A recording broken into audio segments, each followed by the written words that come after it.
قال الله تعالى: ولولا إذ دخلت جنتك قلت ما شاء الله لا قوة إلا بالله. وقوله: ولو شاء الله ما اقتتلوا ولكن الله يفعل ما يريد.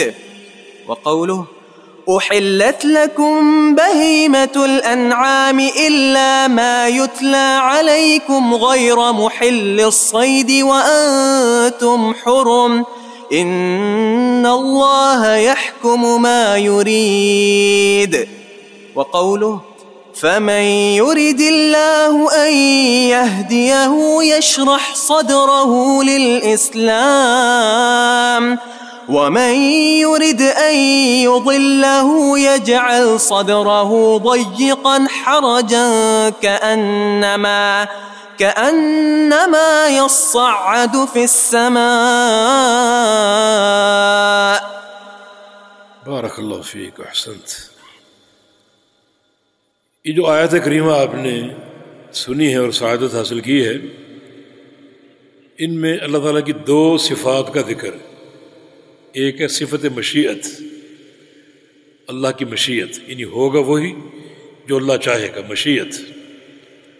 اور ایک ہے اللہ کا ارادہ، کہ اللہ کا ارادہ پوری کائنات پر نافذ اور قائم ہے. اس کی مشیت اور اس کا ارادہ، وہی ہوگا جو اس کی مشیت ہے اور وہی ہوگا جو اس کا ارادہ ہے. کوئی دنیا کی طاقت اس کی مشیت پر غالب نہیں آ سکتی اور کوئی دنیا کی طاقت اس کے ارادے پر غالب نہیں آ سکتی. چنانچہ پہلی دو آیتیں جو ہیں ان میں اللہ رب العزت کی مشیت کا ذکر ہے.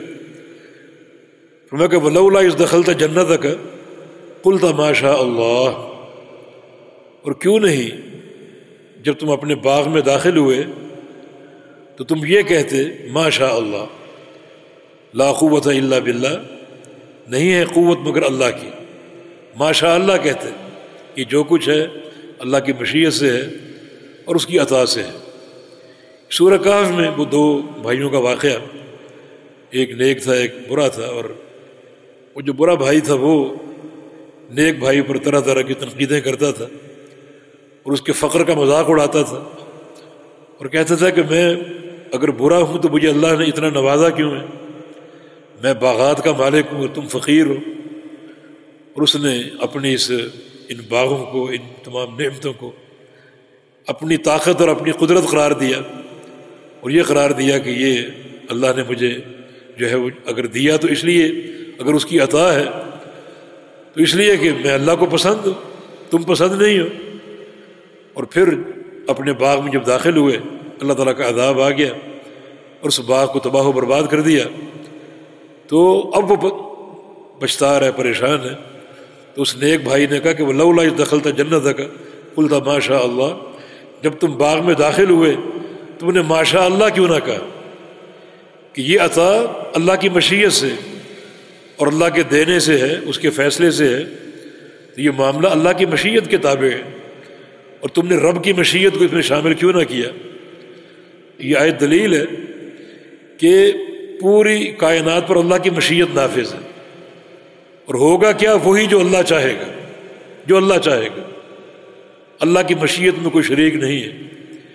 نبی علیہ السلام کے سامنے ایک شخص نے کہا تھا ما شاء اللہ وشئت، جو اللہ چاہے اور آپ چاہیں، جو اللہ چاہے اور آپ چاہیں، مانا اللہ بھی چاہتا اور آپ بھی چاہتے. فرمایا کہ اجعلتنی للہ عدلا، تم نے یہ جملہ کہہ کر مجھے اللہ کے برابر کر دیا، تم نے مجھے اللہ بنا دیا.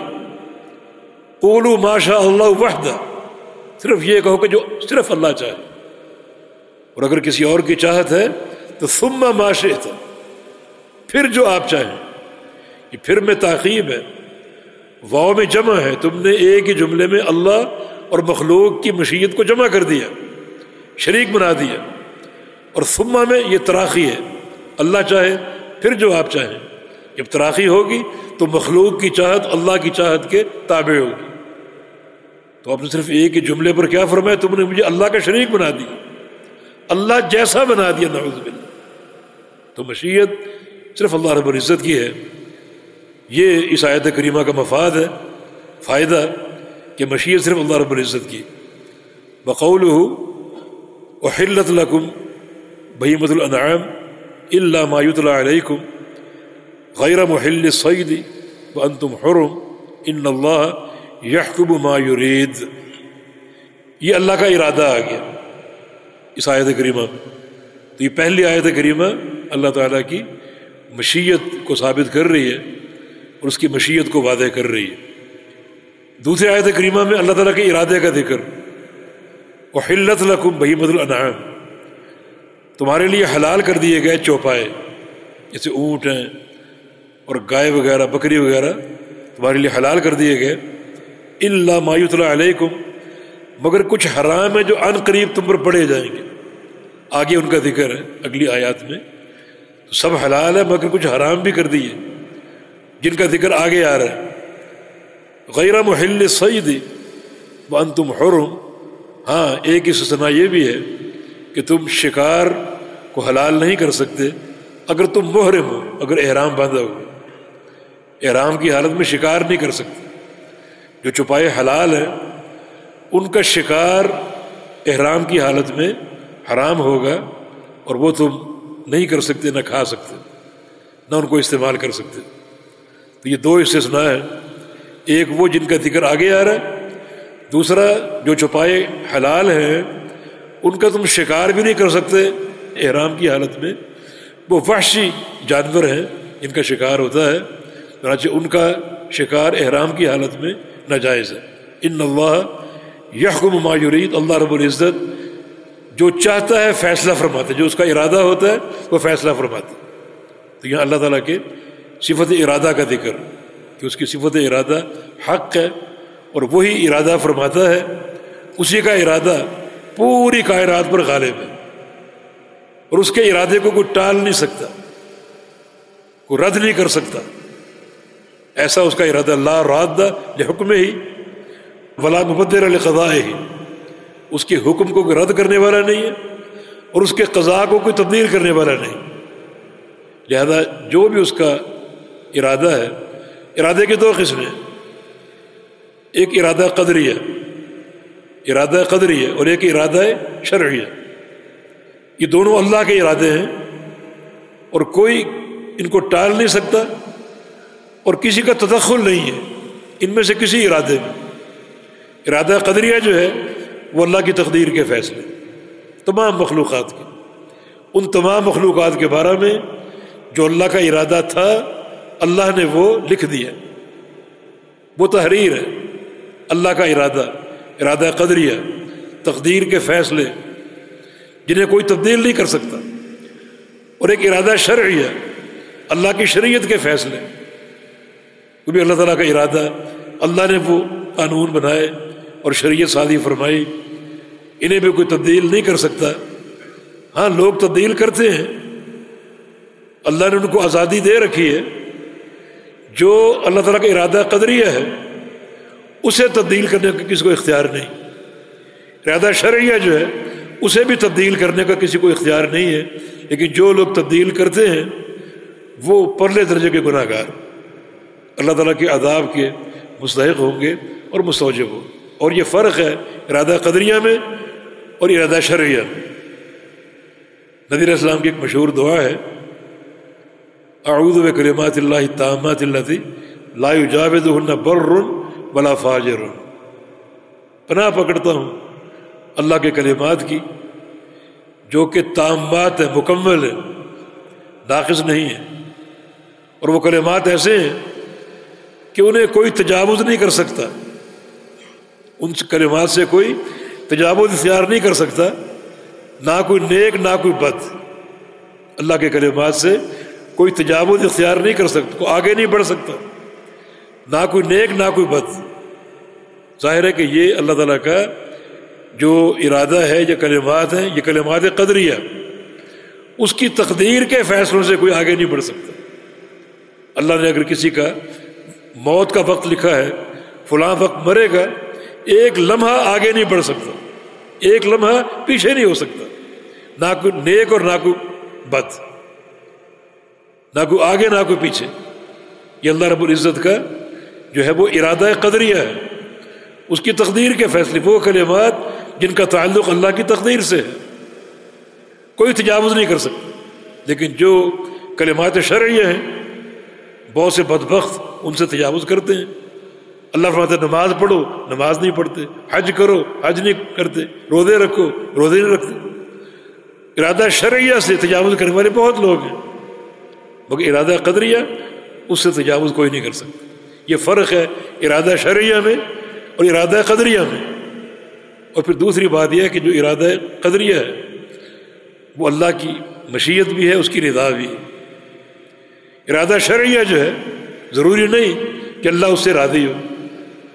مثلا ایک بندے کے بارے میں اللہ کا فیصلہ کہ وہ نیک ہو، صالح ہو، ابو بکر صدیق ہو، یہ ارادہ قدریہ بھی، شرعیہ بھی، تقدیر کا فیصلہ بھی ہے اور اللہ کی رضا بھی ہے اس میں.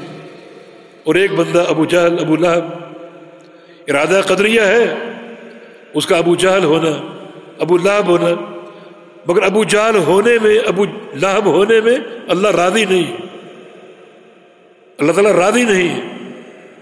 یہ کچھ فرق ہیں یعنی تقدیر کے فیصلوں میں اور شریعت کے فیصلوں میں.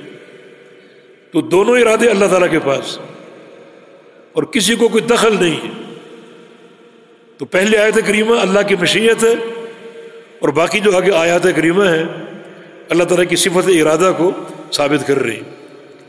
بقولہ فمن یرد اللہ ان یہدیہ یشرح صدرہ للاسلام. اللہ رب العزت جس شخص کے بارے میں ارادہ فرما لے ہدایت دینے کا، ہدایت دینے کا ارادہ فرما لے، اللہ تعالیٰ اس کے سینے کو کھول دیتا ہے اسلام کے لیے، اس کو توفیق دیتا ہے اور وہ اسلام قبول کر لیتا ہے. ارادہ اللہ کا، ہدایت اللہ کے اختیار میں. ہدایت دینا اور ہدایت کو دل میں داخل کرنا یہ اللہ کا ارادہ اور اس کا اختیار، اس میں کسی کو دخل نہیں ہے. دیکھیں ہدایت کی دو قسمیں، ایک ہے ہدایت راستہ دکھانے کی اور ایک ہے دل میں داخل کرنے کی. راستہ دکھانا یہ انبیاء کا، مرسلین کا اور صالحین کو اختیار دیا گیا، یہ عمل ان کو دیا گیا، وہ راستہ دکھائیں. مگر دل میں بات داخل کرنا اللہ کا فیصلہ اور اللہ کا ارادہ. اور اللہ رب العزت کسی شخص کے بارے میں فیصلہ فرما لے ہدایت دینے کا تو اللہ خود اس کے سینے کو کھول دیتا ہے اسلام کے لیے. تو ہدایت دینے کا فیصلہ اللہ کا ہے، ارادہ اللہ کا ہے، اس ارادے میں کوئی داخل نہیں ہے اور کوئی شریک نہیں ہے. وَمَن يُرِدْ أَن يُضِلَّهُ يَجْعَلْ صَدْرَهُ ضَيِّقًا حَرَجًا. اور اللہ ارادہ فرما لے کسی شخص کے بارے میں کہ اس کو اللہ گمراہ کر دے، مانا گمراہی کا فیصلہ بھی اللہ کا ہے، یہ ارادہ بھی خالق کائنات کا ہے. تو اللہ تعالیٰ اس کے سینے کو تنگ کر دیتا ہے. ضَيِّقًا حَرَجًا، حرجہ بھی تنگ ہے، یہ حرجہ ضیقاً کی تاکید ہے. اللہ اس کے دل کو تنگ کر دیتا ہے، ایسا تنگ کہ اس میں دین کی ہدایت داخل نہیں ہوتی. کأنما یصعد فی السماء، کہ گویا وہ بندہ چڑھ رہا ہے آسمانوں میں. تو جس طرح آسمانوں میں چڑھنا ممکن نہیں ہے اس طرح اس بندے کے سینے میں، دل میں ہدایت کا داخل ہونا ممکن نہیں. یہ کأنما تشبیہ ہے، ایک مثال ہے. جیسے آسمانوں میں چڑھنا ممکن نہیں ہے اسی طرح وہ بندہ جس کے اللہ تعالیٰ گمراہ کرنے کا فیصلہ فرمائے اس کا ہدایت پانا ممکن نہیں ہے اور اس کے دل میں ہدایت کا داخل ہونا ممکن نہیں ہے. تو یہاں بھی اللہ تعالیٰ کی صفت ارادہ ثابت ہو رہی ہے. تو صفت مشیت، صفت ارادہ دونوں اللہ رب العزت کی ہے اور ان دونوں کا تعلق امور قدریہ سے ہے، تقدیر کے فیصلوں سے، اور امور شرعیہ سے بھی ہے، شریعت کے فیصلوں سے.